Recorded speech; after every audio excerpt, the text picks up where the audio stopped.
नमस्कार मित्रों, मैं ऋषि कुमार आपके अपने चैनल टॉपर बाबू में आपका स्वागत करता हूं। दोस्तों, आज हम लेकर आए हैं समास। दोस्तों, संधि पूरी हो चुकी है और संधि आप लोग पिछले वाले वीडियो में देखिएगा कि पूरा एक एक पढ़ाया गया है और बिल्कुल वही उदाहरण दिए गए हैं जो पिछले आए हुए थे। इसी प्रकार हम लोग अब समास का अध्ययन करेंगे। समास भी दोस्तों बहुत अच्छे से पढ़ाया जाएगा। तो चलिए दोस्तों, देरी न करते हुए आज हम लोग समास के बारे में अध्ययन करते हैं। देखिए दोस्तों, समास समास का अर्थ क्या है? तो लिखा हुआ समास का शाब्दिक अर्थ है संक्षेपीकरण, यानी कि किसी बड़े शब्द को संक्षिप्त कर देना ही क्या कहलाता है? समास कहलाता है। परिभाषा लिखी हुई है दोस्तों कि दो या दो से अधिक शब्दों से मिलकर बने हुए एक नवीन एवं सार्थक शब्द को क्या कहते हैं? समास कहते हैं। इसमें समास में एक पद होता है समस्त पद या समासिक पद। दोस्तों, समस्त पद या समासिक पद ये क्या होता है, जान लेते हैं इसे। समास के नियमों से निर्मित शब्द समासिक शब्द कहलाता है। इसे समस्त पद भी कहते हैं। समास होने के बाद विभक्तियों के चिन्ह लुप्त हो जाते हैं। देखिए, ये लाइन आपके लिए बहुत इंपॉर्टेंट। समास होने के बाद विभक्तियों के चिन्ह लुप्त हो जाते हैं, वही क्या है दोस्तों? समासिक पद है। एक जैसे उदाहरण लिखा हुआ है राजपुत्र, इसका मतलब होता है राजा का पुत्र। राजपुत्र का मतलब क्या होता है? राजा का पुत्र। तो राजा का पुत्र, तो का जो होता है विभक्ति चिन्ह ये है का, तो का को विलुप्त कर दिया गया, यानी लुप्त हो गया। जब का लुप्त हो गया तो राजपुत्र बता। अब दोस्तों देखिए, दूसरा क्या है? समास विग्रह। अभी विग्रह का मतलब आप लोग समझ ही होंगे, किसी चीज को अलग करना। समासिक शब्दों के बीच के संबंध को स्पष्ट करना समास विग्रह कहलाता है। देखिए, बिल्कुल इस सरल भाषा में लिखा है दोस्तों, समासिक शब्दों के बीच के संबंध को स्पष्ट करना समास विग्रह कहलाता है। जैसे राजा का पुत्र, देखिए ये राजपुत्र, ये समासिक पद हो गया। अगर इसका विग्रह कर दिया, अलग अलग कर दिया जाए तो राजा का पुत्र हो गया। ठीक है दोस्तों, पढ़ते हैं आगे। आगे पूछा तो समास के भेद। समास के कितने भेद है? तो आप लोग काफ़ी कन्फ्यूजन में रहते हैं, तो आज बिल्कुल आपको क्लियर कर दिया जाएगा कि समास के कितने। देखिए दोस्तों, समास के कुल भेद पूछे तो 6 हैं। समास के कुल भेद कितने हैं दोस्तों? 6। अगर पूछे कि समास के मुख्य रूप से कितने भेद हैं, तो आप बताएंगे 4। मुख्य रूप से कितने भेद हैं? तो 4 भेद हैं। अथवा इस प्रकार पूछे कि पदों की प्रधानता के आधार पर बताइए कि समास के कितने भेद हैं, तो भी आपका आंसर क्या हो जाएगा? 4 हो जाएगा। चाहे पदों की प्रधानता के आधार पर पूछे अथवा मुख्य भेद पूछे, तो 4 ही होते हैं। अगर पूछ दे कि समास के कुल भेद, तो आप 6 बताएंगे। ठीक है दोस्तों, देखिए समास कौन कौन से होते हैं। अव्ययी भाव समास। अव्ययी भाव समास, इसमें क्या होता है? इसमें दोस्तों पूर्व पद यानी कि पहला पद प्रधान होगा। दोस्तों, प्रधान का मतलब मुख्य होगा। प्रधान का मतलब मुख्य से होता है। तो पूर्व यानी पहला, जो पहला पद होगा वही मेन शब्द होगा दोस्तों। और वो कौन सा समास होता है? ऐसा अव्ययी भाव समास कहलाता है। अब आता है दोस्तों तत्पुरुष समास। तत्पुरुष समास के ही दोस्तों भाग मान लिए जाते हैं कर्मधारय और द्विगु। तत्पुरुष समास के ही मान लिए जाते हैं। तो तत्पुरुष समास में देखिए, तत्पुरुष समास का उत्तर पद प्रधान होता है दोस्तों। कौन सा पद? उत्तर पद। उत्तर मतलब बाद वाला पद जो होता है, यानी कि दूसरा पद प्रधान होता है। अब तत्पुरुष के ही भाग मान लिए जाते हैं कर्मधारय और द्विगु, तो जाहिर सी बात है कि इनका भी उत्तर पद ही प्रधान होगा दोस्तों, द्विगु का भी और कर्मधारय का भी। अगला समास है दोस्तों द्वंद्व समास। द्वंद्व समास में क्या होता है? दोनों पद प्रधान होते हैं दोस्तों। जैसे 2 पद होंगे, 2 शब्द होंगे, तो उसमें दोनों पद मुख्य होंगे, दोनों शब्द मुख्य होंगे। बहुब्रीहि में क्या रहता है? बहुब्रीहि में दोनों पद अप्रधान रहेंगे दोस्तों। दोनों पद मुख्य नहीं होंगे, वो तीसरे की ओर इंगित करेगा वो, तो कौन सा कहलाएगा? बहुब्रीहि समास। आते तो अव्ययी भाव समास के बारे में विधिवत आराम से पढ़ते हैं। अव्ययी भाव समास की परिभाषा देखिए, जिस समास में प्रथम या पूर्व पद प्रधान हो, या अव्यय की प्रधानता तथा उपसर्गों का स्वरूप दिखाई पड़ता हो, या द्विरुक्ति के शब्द ये द्विरुक्ति मतलब दो बार लिखा हो कोई एक शब्द, उसे द्विरुक्ति बोलते हैं। द्विरुक्ति के शब्द जैसे दिखाई पड़ते हैं तब वहाँ अव्ययी भाव समास होगा। देखिए दोस्तों, लिखा हुआ पहले क्या लिखा, पूर्व पद प्रधान हो, या अव्यय की प्रधानता हो, अथवा उपसर्ग दिखाई पड़े। तो उपसर्ग आप लोग जानते ही होंगे। तो उपसर्ग तो कौन सा समास हो जाता है वहाँ पर अव्ययी भाव समास हो जाता है। जैसे प्रतिदिन में प्रति उपसर्ग लगा हुआ, प्रतिकूल ये भी प्रतिकूल में प्रति उपसर्ग है, आजन में आ उपसर्ग हो गया, भरपेट में भर हो गया उपसर्ग, यथाशक्ति में यथा उपसर्ग हो गया। तो जिसमें आपको उपसर्ग देखने को मिल जाए तो उसे हम अव्ययी भाव समास में डाल सकते हैं। और क्या बोला कि द्विरुक्ति वाले शब्द जैसे दिखाई पड़ जाए, एक ही शब्द दो बार लिखा रहता है, जैसे जल्दी जल्दी, रात रात, दिनों दिन, बार बार, और ये निधड़क, तो इसमें भी क्या है, उपसर्ग लगा हुआ, बेकायदा में उपसर्ग लगा हुआ, ये सब उपसर्ग वाले होगा। तो उपसर्ग दिखाई पड़ जाए या द्विरुक्ति शब्द दिखाई पड़ जाए तो आप पहचान जाएंगे कि ये अव्ययी भाव समास है। अगला है दोस्तों तत्पुरुष समास। अगला कौन सा समास है, दूसरे नंबर का तत्पुरुष समास। अब ये दूसरे नंबर का हो गया तो दूसरा पद प्रधान होगा इसमें। पहला नंबर अव्ययी भाव समास, दूसरे नंबर तत्पुरुष, तो इसमें दूसरा पद यानी कि उत्तर पद प्रधान होगा। देखिए दोस्तों परिभाषा क्या लिखी है, जिस समास का द्वितीय पद या उत्तर पद प्रधान होता है उसे तत्पुरुष कहते हैं। इस समास में विभक्ति चिन्हों की प्रधानता होती है। सबसे मेन इंपॉर्टेंट लाइन है यही दोस्तों, इस समास में विभक्ति चिन्हों की प्रधानता होती है, क्योंकि ये वैसा समास है कि इसमें विभक्ति चिन्ह आएंगे ही आएंगे बीच में। जैसे गगन चुम्मी, तो गगन को चूमने वाली इमारत, गगन को चूमने वाली इमारत, तो को आया ना विभक्ति, ऐसे आते हैं। देखिए तत्पुरुष समास के भेद, तत्पुरुष समास के 6 भेद बताएं दोस्तों। 6 भेद कौन कौन, हमने कारक चिन्ह पढ़े होंगे दोस्तों। कारक चिन्ह तो वैसे 8 होते हैं। कर्ता ने कर्म को करण से, संप्रदान के लिए अपादान से अलग होने में, संबंध का की के रारी रे, अधिकरण में पर संबोधन है अरे भू, तो ये 8 होते हैं। परंतु कर्ता छोड़ दिया जाता है और संबोधन छोड़ दिया जाता है, यानी पहले नंबर का और 8वें नंबर का दोनों छोड़ दिए जाते हैं, और शेष जो बचते हैं वो हमारे तत्पुरुष समास में आ जाते हैं।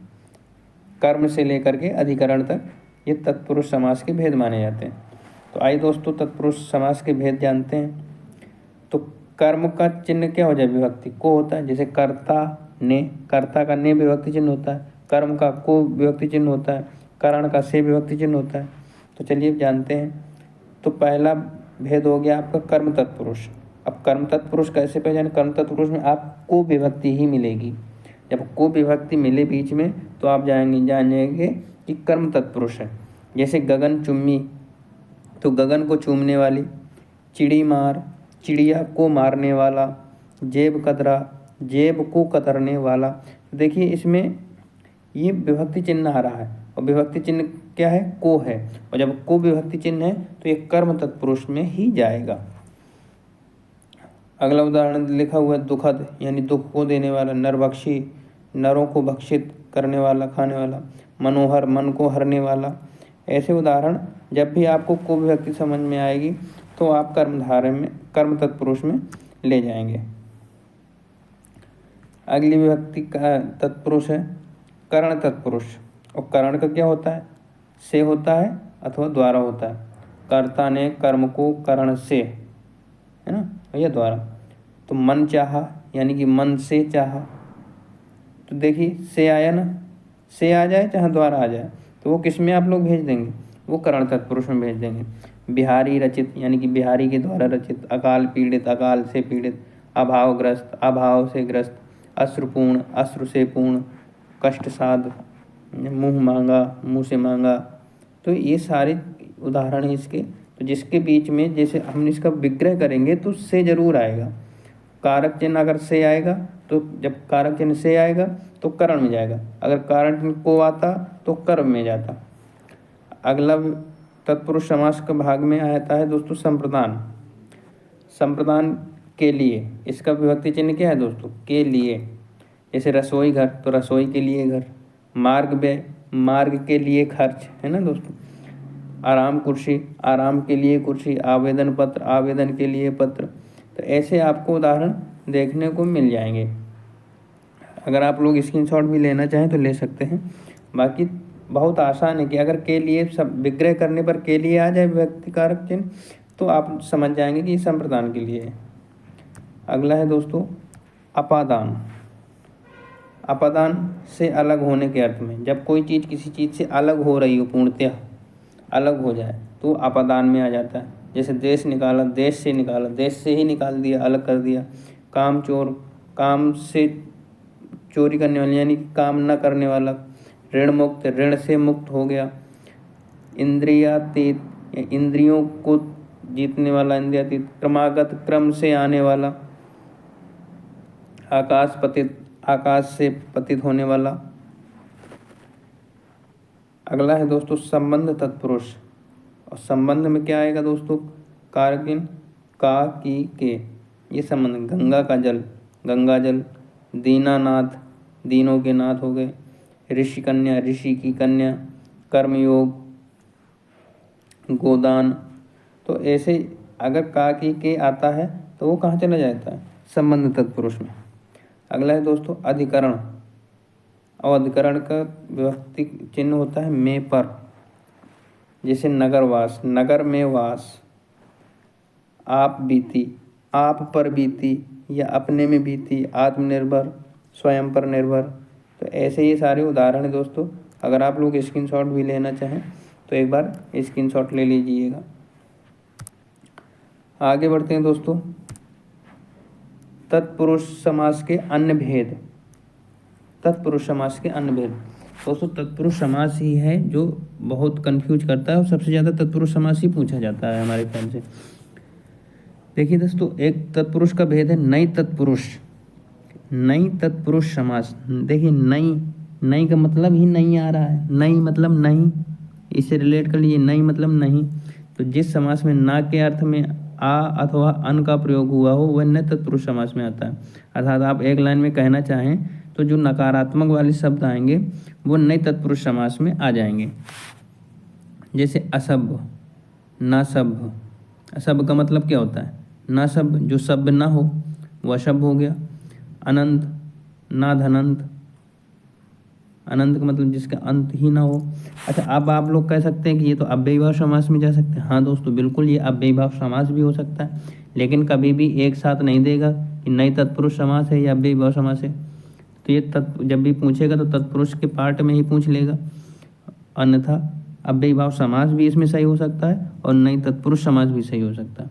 और जब दोनों दिए हों कि अव्ययीभाव समास है कि नई तत्पुरुष समास है और कोई एक सही करना हो तो आप नई तत्पुरुष समास बिल्कुल सही कर सकते हैं।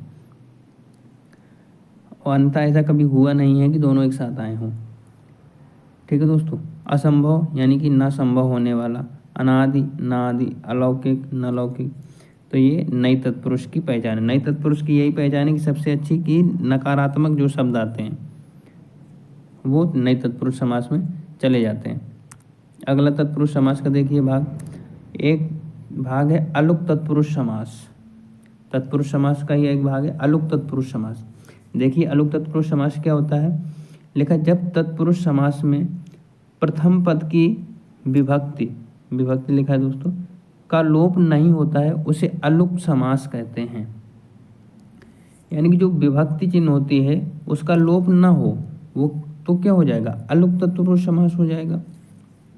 जैसे खेचर, सरसिज, मनसिज, बृहस्पति, वाचस्पति, ऊटपटांग, थानेदार, मृत्युंजय, युधिष्ठिर, ठेकेदार।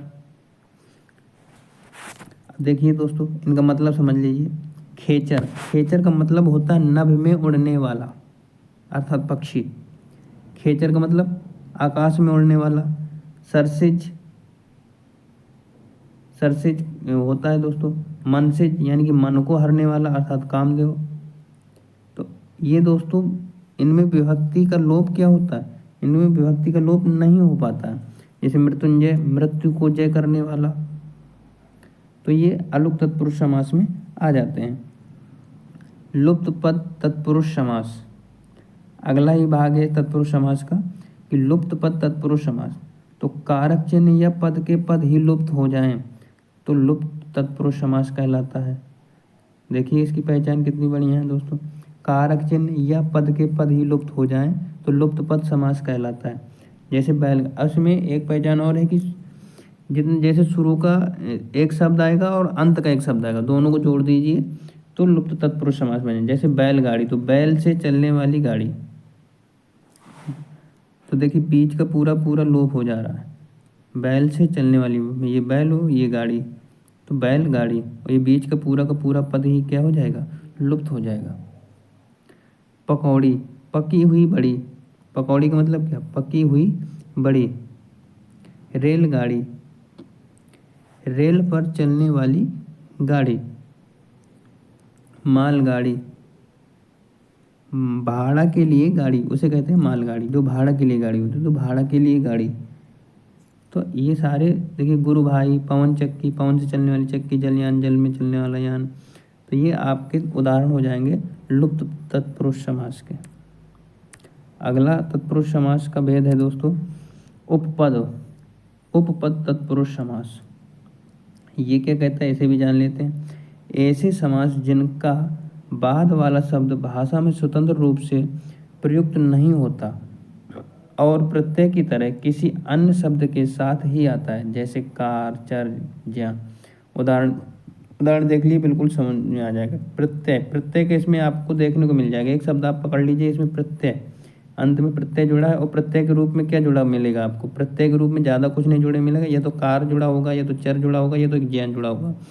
अगर ये तीन शब्द जुड़े हों तो आप उपपद तत्पुरुष समास, जैसे सर्वज्ञ, सब कुछ जानने वाला, मर्मज्ञ, मर्म जानने वाला, राजनीतिज्ञ, राजनीति में कुशल, स्वर्णकार, सोने का काम करने वाला, चर्मकार, चमड़े का काम करने वाला।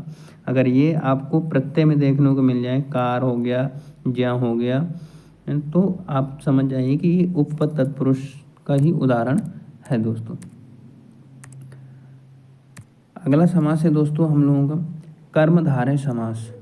अब दोस्तों हमने बताया था कि तत्पुरुष के ही भाग मान लिए जाते हैं तत्पुरुष समास, और वो तत्पुरुष समास के ही भाग मान लिए जाते हैं कौन कौन, कर्मधारय और द्विगु समास। तो तत्पुरुष समास का दूसरा पद यानी कि उत्तर पद प्रधान होता था, तो इनका भी कौन सा पद प्रधान होगा, इनका भी दूसरा पद प्रधान होगा। देखिए परिभाषा क्या कहती है दोस्तों कर्मधारय की, लिखा है जिस समासिक शब्द का उत्तर पद प्रधान हो, ठीक, और पूर्व पद का उत्तर पद में विशेषण विशेष अथवा उपमान उपमेय का संबंध हो। कह रहा है दोस्तों सीधा सीधा कि विशेषण विशेष का इसमें आपको दिखाई पड़ेगा और उपमान उपमेय का भी संबंध आपको इसमें दिखाई पड़ेगा, वह कर्मधारय समास कहलाता है। जैसे उदाहरण देख लीजिए, जैसे नीलकंठ, नील क्या हो गया, विशेषण हो गया, और ये कंठ हो गया।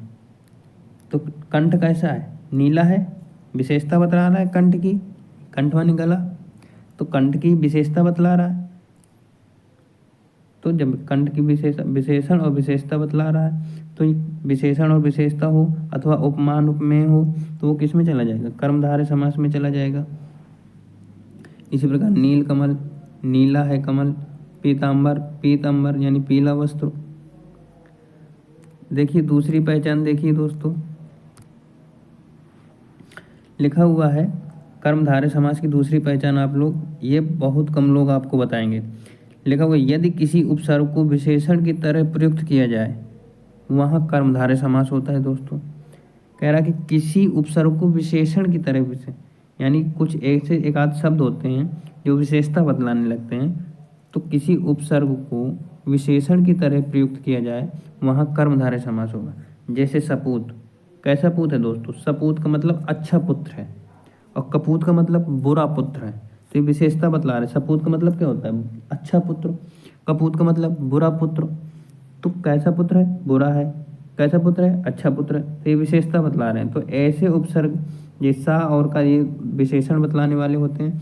तो ये क्या हो गया, ये किस में आ जाएंगे दोस्तों, ये कर्मधारय समास में गिने जाएंगे। का तत्पुरुष का मतलब का पुरुष का मतलब होता है कायर पुरुष। का पुरुष का मतलब क्या हो गया, कायर पुरुष। अगला नियम देखिए कर्मधारय का दोस्तों। अगला नियम है यदि विशेषण पदों का दोहरान हो तो कर्मधारय समास होगा। अच्छा देखिए दोस्तों, रंगों का दोहरान अगर बता दिया जाए जहाँ पर शब्दों के द्वारा, वहाँ भी कर्मधारय समास होगा। जैसे लाल लाल, अब वहाँ देखिए अव्ययी भाव समास में बताया था कि द्विरुक्त शब्द आ जाएं तो अव्ययी भाव समास हो जाता है। लेकिन अगर रंग की बात हो, रंग की बात हो और तो रंग की बात होता है तो वहाँ पर कर्मधारय समास हो जाए। लाल लाल, काला काला, नीला नीला या नीला भक्क, सफ़ेद झक्क, गोल मटोल, ये किस में आ जाएगा दोस्तों, ये हमारा कर्मधारय में आ जाएगा। ऐसे ही कुछ अन्य उदाहरण और हमने लिख दिए हुए हैं। वीर वाला यानी कि बहादुर वाला, सज्जन, नवयुवक, रक्तलोचन, खुशबू, बदबू, महासागर। देखिए विशेष, अच्छा ये उदाहरण देखिए वीर वाला, तो बाला कैसी है, वीर है, विशेषता बतला रही है बाला की, लड़की की विशेषता बतला रही है। बाला कैसी है, वीर है। सज्जन, जन कैसा है, सत्य है यानी कि अच्छा है। नवयुवक, युवक कैसा है, नया युवक। रक्त लोचन, नेत्र कैसे हैं, रक्त हैं यानी कि लाल आँखें। खुशबू, बदबू, महासागर, सागर कैसा है, महान है, बड़ा है। तो ये आप किस विशेषण विशेष से दिखलाई पड़ रहा है, अथवा उपमेय उपमान भी दिखाई पड़े। तो आप उपमेय उपमान जब भी दिखाई पड़े या विशेषण विशेष से दिखाई पड़े या रंग संबंधी बात की जाए, रंग संबंधी बात, तो किस में चला जाएगा, कर्मधारय समास में चला जाएगा दोस्तों। आइए दोस्तों आगे बढ़ते हैं। अगला समास है हमारा द्विगु समास। द्विगु समास की परिभाषा देखते हैं। लिखा जिस समासिक शब्द का पूर्व पद संख्यावाचक विशेषण हो उसे द्विगु समास कहते हैं। इससे समूह अथवा समाहार का बोध होता है। देखिए क्या होता है दोस्तों, अच्छा इसका भी उत्तर पद ही प्रधान होगा, ये तो आप लोग समझ ही रहे हैं। इस परिभाषा करें जिस समासिक शब्द का पूर्व पद यानी कि पहला पद संख्यावाचक होता है। संख्यावाचक पहला पद कैसा होगा, संख्यावाचक होगा, और इससे समूह अथवा समाहार का बोध होता है, ये परिभाषा। अथवा देख लीजिए दूसरी, जिस समास का उत्तर पद प्रधान हो उसे द्विगु समास कहते हैं। इसमें उत्तर पद की प्रधानता के साथ पूर्व पद संख्यावाची होता है। एक ही बात लिखी है। अच्छा नोट क्या लिखा है, नोट देखिए जरा गौर कीजिए। इसमें लिखा है कि इसमें यानी कि द्विगु समास में 1 से लेकर 9 तक की गिनती के शब्द आते हैं दोस्तों। 1 से 9 तक की जितने भी गिनती के शब्द द्वारा बनाया जाएगा शब्द, गिनती 1 से 9 तक की गिनती के द्वारा जितने भी शब्द बनेंगे तो वो किस में, द्विगु समास में रख दिए जाएंगे। उदाहरण देख लिए, जैसे चौराहा, चौराहा का मतलब 4 राह है ना, त्रिनेत्र यानी कि 3 नेत्र। दोपहर, दोपहर का जो हो जाता है तो उसे दोपहर बोलते हैं। पंचभुज, 5 भुजा। अठन्नी, नवरात्रि। अच्छा इसमें एक शब्द और जोड़ लीजिए, जैसे इसमें लिखा है 1 से 9 तक के गिनती के शब्द आते हैं। एक नोट में और लिख लीजिएगा आप लोग कि 9 से जितने भी गिनती के 9 से जो बने शब्द होते हैं जिनके लास्ट में 9 आता है, जैसे 29 हो गया, 19 हो गया, 39 हो गया, 49 हो गया, 59 हो गया, जितने भी 99 हो गया, 89 हो गया, तो ये इनमें भी दोस्तों द्विगु समास ही होगा। 9 वाले शब्द सिर्फ, और बाकी 1 से 9 तक की गिनती तो आएगी ही आएगी, मात्र 1 से 9 तक। और क्या आएगा, जो जैसे 19 हो गया, 29 हो गया, 39 हो गया, ये भी आप लोगों का द्विगु समास में ही आ जाता है। देखिए दोस्तों उदाहरण कुछ देख लीजिए आप लोग द्विगु समास के। लिखा है पंचवटी, पंच माने 5, वटी माने वृक्ष, 5 वृक्षों का समूह। सॉरी दोस्तों। शताब्दी, शत माने 100, अब्दी माने वर्ष, 100 वर्षों का समूह जो होता है उसे शताब्दी बोलते हैं। तिराहा यानी कि 3 राहों का समूह। चौमासा यानी कि 4 मासों का समूह। नवग्रह मतलब 9 ग्रहों का समूह। दोपहर यानी कि 2 पहरों का समाहार, दोपहर का समूह। तो आप लोग स्क्रीनशॉट एक बार ले सकते हैं अगर लेना चाहें। बढ़ते हैं अगले समास की ओर दोस्तों। अगला समास है हमारा द्वंद्व समास। देखिए दोस्तों पहले अव्ययी भाव समास पढ़ा, पहले में पहला पद प्रधान था। दूसरे नंबर में पढ़ा हम लोगों ने तत्पुरुष समास, तो इसका दूसरा पद यानी कि उत्तर पद प्रधान था। फिर इसी के भाग थे कर्मधारय और द्विगु, तो इनके भी उत्तर पद ही प्रधान हो गए। अब है हमारा द्वंद्व समास, और द्वंद्व समास में अब दोनों पद प्रधान होंगे दोस्तों, दोनों पद प्रधान होंगे। देखिए क्या कहता है, लिखा हुआ जिस समासिक शब्द के दोनों पद प्रधान होते हैं तथा विग्रह करने पर और कमाथवा कमैया एवं लगता है वह द्वंद्व समास कहलाता है। जैसे भाई बहन तो भाई और बहन, गंगा यमुना गंगा और यमुना। अब इसके दोस्तों इम्पोर्टेंट हो जाते हैं इसके भेद, क्योंकि अब स्टैंडर्ड थोड़ा मानक बढ़ के पूछता है, तो ऐसे सरल से नहीं पूछेगा, जाहिर सी बात है, थोड़ा इसके अंदर पूछता है। तो द्वंद्व समास के 3 भेद हैं दोस्तों। वो 3 भेद कौन कौन से हैं? नंबर 1 इतरेतर द्वंद्व समास, दूसरा है समाहार द्वंद्व समास, और तीसरा है वैकल्पिक द्वंद्व समास। ये द्वंद्व समास के 3 भेद हैं। समझिए इतरेतर द्वंद्व समास को। इतरेतर द्वंद्व समास में क्या होगा, इसमें और कॉमा तथा आएगा, या तो और जुड़ा होगा दोनों शब्दों के बीच में, अथवा तथा जुड़ा होगा। जैसे अन्न जल, अन्न और जल। अगला है समाहार द्वंद्व। समाहार का मतलब समूह, इसमें क्या इत्यादि या आदि जुड़ा होगा। जैसे भला बुरा कहना है तो भला बुरा आदि कह दिया, है ना। ऐसे वैकल्पिक द्वंद्व, वैकल्पिक या कॉमा अथवा आएगा। जैसे थोड़ा बहुत, थोड़ा या बहुत। अच्छा, एक कहानी से हम लोग इसको समझ लेते हैं कि जैसे एक क्लास चल रही होती है, तो क्लास चल रही होती है, अध्यापक आते हैं तो बोलते हैं बच्चों से कि बच्चों कल आपकी पेरेंट्स मीटिंग है। तो जैसे बच्चे बैठे थे तो पेरेंट्स मीटिंग बोल के चले गए टीचर। तो अब एक बच्चा सोचता है, बगल वाले दोस्त से पूछने लगता है, अच्छा ये बताओ कल पेरेंट्स मीटिंग है तो मम्मी को लाना है कि पापा को लाना है? तो जो दूसरे वाले से पूछता है तो कहता है कि मम्मी और पापा कुलवा लाना, मम्मी पापा दोनों कुलवा लाना। तो मम्मी और पापा, तो ये इतरेतर में चला जाएगा। तो दूसरा कहता है, जो बगल में बैठा होता है उसके और मित्र, तो कहता है मम्मी हो या पापा हो, कोई एक चलाए तो कोई बात नहीं, पेरेंट्स मीटिंग में कोई दिक्कत नहीं है, मम्मी हो या पापा हो। तो वो मम्मी या पापा, तो ये किस में चला जाएगा, ये वैकल्पिक द्वंद्व में चला जाएगा।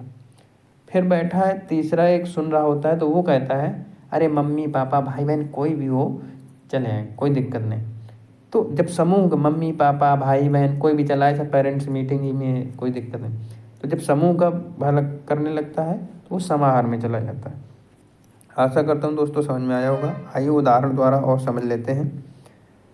देखिए इतरेतर द्वंद्व समास के कुछ उदाहरण लिखे हुए, जैसे कंद मूल फल, तो कंद और मूल और फल। देश विदेश, देश और विदेश। खट्टा मीठा, खट्टा और मीठा। 25, 5 और 20। देखिए दोस्तों द्विगु समास में हमने बताया था कि 1 से 9 तक के शब्द आएंगे, और 9 जिनमें जुड़ा होगा वो भी आप रख सकते हैं द्विगु समास में। बाकी की जो गिनती के शब्द बचते हैं 11 से लेकर 100 तक, 9 के अंक छोड़ दीजिए, वो आपके आ जाएंगे, सॉरी दोस्तों, वो आपके आ जाएंगे द्वंद्व समास में। ठीक है दोस्तों, तो 25, 5 और 20 समाहार द्वंद्व समास को उदाहरण देख लीजिए आप लोग। हाथ पाँव, तो हाथ पाँव आदि, यानी कि जैसे कह देते हैं ना कि हाथ पाँव हाथ पैर में दर्द रहता है, तो हाथ पाँव घुटने पेट वेट सब दर्द, सर वर्द, तो हाथ पाँव आदि समूह का व्यक्ति। ऊंच नीच, ऊंचा नीचा आदि। काम काज, काम या काज आदि। लीपा पोती, लीपना पोतना आदि। वैकल्पिक द्वंद्व समास को उदाहरण देख लीजिए। कर्तव्य या अकर्तव्य, कर्तव्य करना है अथवा अकर्तव्य। थोड़ा बहुत, थोड़ा या बहुत। यश अपयश, तो यश या अपयश। 1000 500, 1000 500, तो 500 से 1000 तक।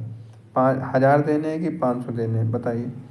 तो जिसमें अथवा का भाव हो जाए या का भाव हो जाए तो वो वैकल्पिक में चला जाए।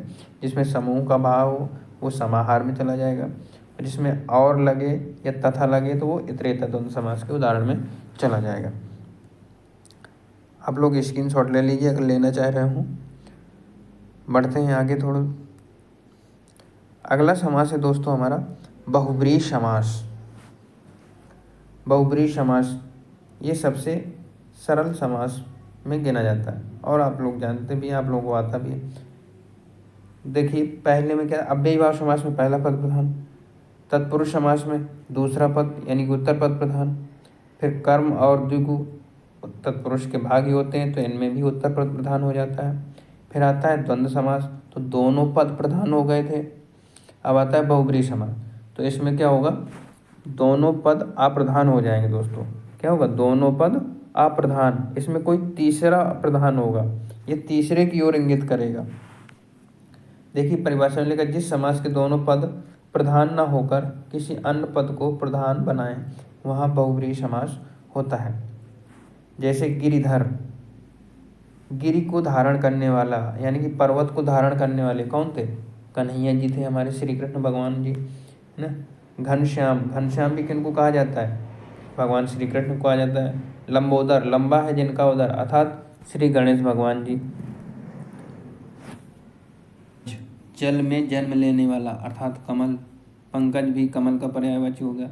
चंद्रमौली, चंद्रमा है जिनके शिखर पर अर्थात शंकर भगवान। मूषकवान, ये गणेश जी को कहा जाता है। तो यानी किसी विशेष व्यक्ति को इंगित करता है। ये बहुब्रीहि में क्या होता है, किसी विशेष व्यक्ति को इंगित करता है, यानी कि उसके समान कोई दूसरा ना हो। एक नाम जिनको दे दिया गया वो विशेष नाम एक ही व्यक्ति को दिया जाए, जो जातिवाचक में न जाकर के व्यक्तिवाचक में ही जाए, तो ज़्यादातर किस में चला जाता है, बहुब्रीहि समास में चला जाता है।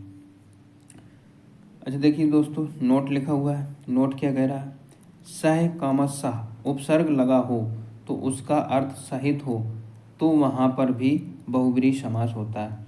हमने अव्ययीभाव समास में क्या बताया था कि उपसर्ग वाले दिखते हैं तो हम लोग कौन सा समास बताएंगे, अव्ययीभाव समास।